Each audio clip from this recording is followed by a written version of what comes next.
Why would they invite me? That was the only question in my head as I stared at the wedding anniversary invitation. 3 years ago, my ex-fiancée left me for my cousin. Now they wanted me at their celebration. And deep down, I had a feeling this night wasn't about celebrating anything. But before we start today's story, please subscribe to the channel and like this video. My name is Hassan Raza, and I'm 28 years old. 3 years ago, I was supposed to marry Alina. We had been together for 4 years. We had a wedding date, a venue, and a future plan together. Then everything collapsed. One evening, only 2 weeks before our wedding, Alina came to my apartment looking nervous. "I can't do this anymore," she said. At first, I thought she was scared about marriage. Then she handed me the engagement ring. My heart stopped. "What are you talking about?" She couldn't even look at me. "It's over, Hassan." I kept asking for an explanation, but she refused to give one. She left, and just like that, the woman I loved disappeared from my life. The real nightmare started a month later. I attended a family barbecue, hoping to distract myself. That's where I saw them. Alina and my cousin Saad, together, holding hands. I still remember the feeling. Not anger, not sadness, shock. The kind that makes your entire body go numb. My own cousin. The man I grew up with. The man who called me his brother. I left before anyone could see me break down. After that, I cut contact with both of them. I ignored family gatherings, changed my number, focused on work. Slowly, painfully, I rebuilt my life. Or at least I thought I did. Then, 3 years later, the invitation arrived. Saad and Alina request the pleasure of your presence at their 3rd wedding anniversary. At the bottom was a handwritten note. "Please come. It's important." Alina, I almost threw it away, but that last sentence bothered me. Important. Why? After everything they had done, what could possibly be important? For 2 days I argued with myself. Then curiosity won. The anniversary was being held at a luxury hotel downtown. The moment I entered the ballroom, I regretted coming. Saad was greeting guests near the entrance. When he saw me, his smile disappeared for a second. Then it returned. "Hassan," I nodded. "Saad." Neither of us offered a handshake. The tension was obvious. Then I saw Alina. She looked older, not physically, emotionally, like someone carrying a weight nobody else could see. For a brief moment our eyes met, and I noticed something strange. She looked relieved that I had actually come. As the evening continued, I stayed mostly by myself. Then something caught my attention. A little boy around 2 years old ran across the room. He threw his arms around Saad's legs. "Daddy!" Saad picked him up. The boy laughed. Everyone around them smiled too. Everyone except Alina. For some reason, she looked uncomfortable, almost guilty. I couldn't understand why. A few minutes later, dinner began. Guests took their seats. Saad stood up with a microphone. "I want to thank everyone for being here tonight." People applauded. Then he wrapped an arm around Alina. But instead of smiling, she slowly stood up and took the microphone from his hand. The entire room fell silent. Saad looked confused. Alina, her hands were shaking. Then she looked directly at me, not her husband, not at the guests, at me. Tears filled her eyes. And then she said something that made my blood run cold. "Hassan, before this night ends, you deserve to know why I really left you." The room exploded into whispers. Saad's face turned completely pale. "Alina, don't do this," he said quietly. She ignored him. Instead, she pulled her phone from her purse and connected it to the projector. My heart started pounding. "What are you doing?" Saad asked. For the first time all night, he sounded afraid. Alina pressed play. A video appeared on the giant screen behind her. The date in the corner made my stomach tighten. It was recorded 5 days before my wedding. The footage showed a restaurant, a private corner table. 2 men were sitting there. One was Saad. The second man's face wasn't visible yet. Then Saad spoke. "I'll handle Hassan. He trusts me." The room became silent. My chest tightened. The second man laughed, a voice I recognized instantly. But it couldn't be. It just couldn't. The camera angle shifted, and the man's face finally appeared. I felt my legs go weak. Because sitting across from Saad was my uncle Rashid, my mother's brother, the man who treated me like his own son. Gasps echoed through the ballroom. Saad looked like he wanted the floor to swallow him. The video continued.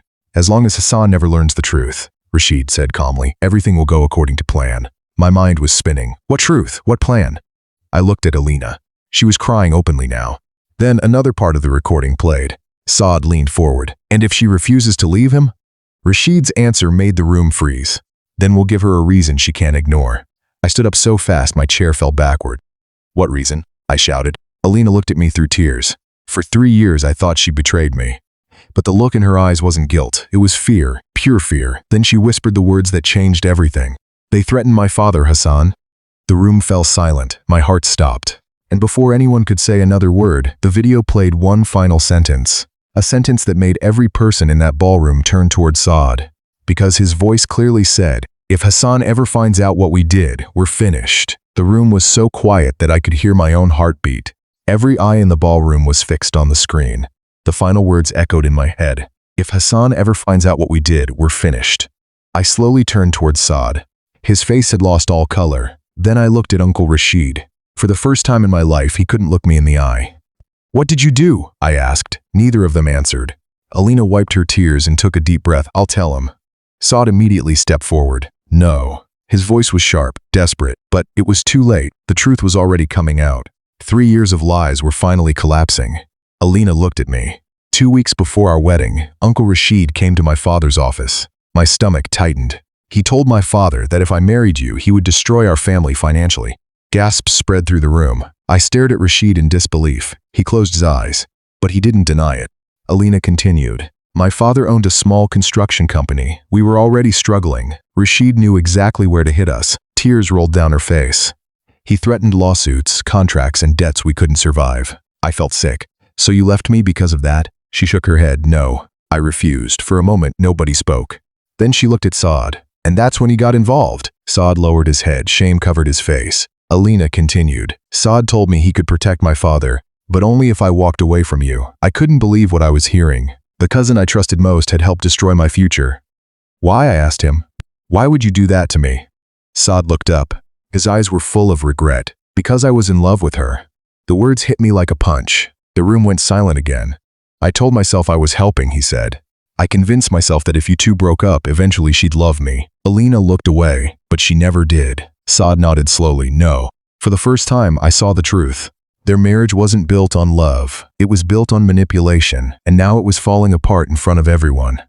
I looked at Alina. "Why didn't you tell me afterward?" Her voice broke.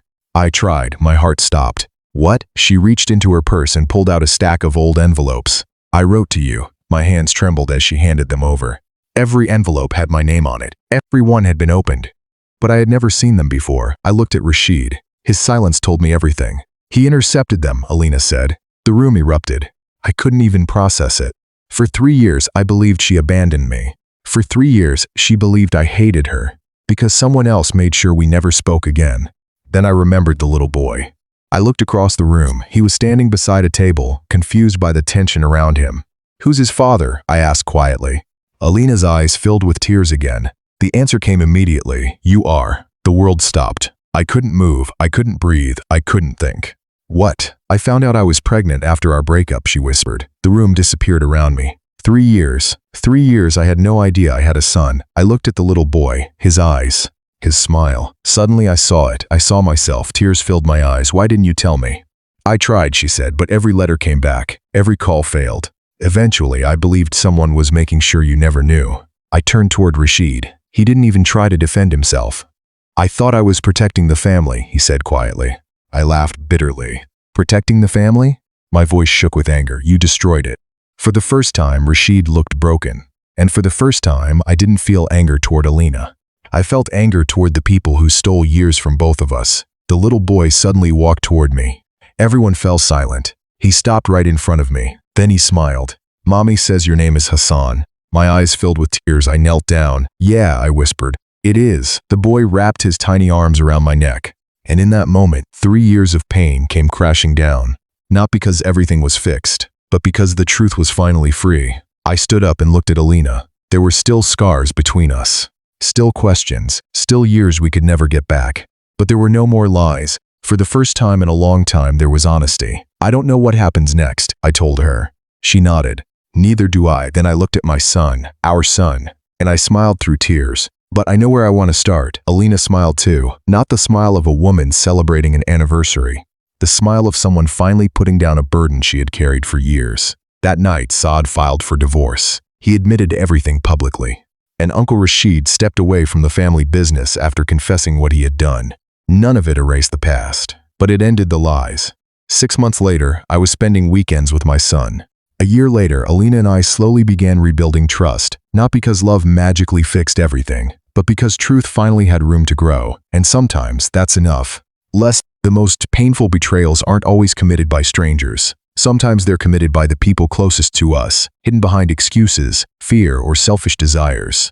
But no lie lasts forever. The truth may arrive late, but when it does, it has the power to give back the future that deception tried to steal.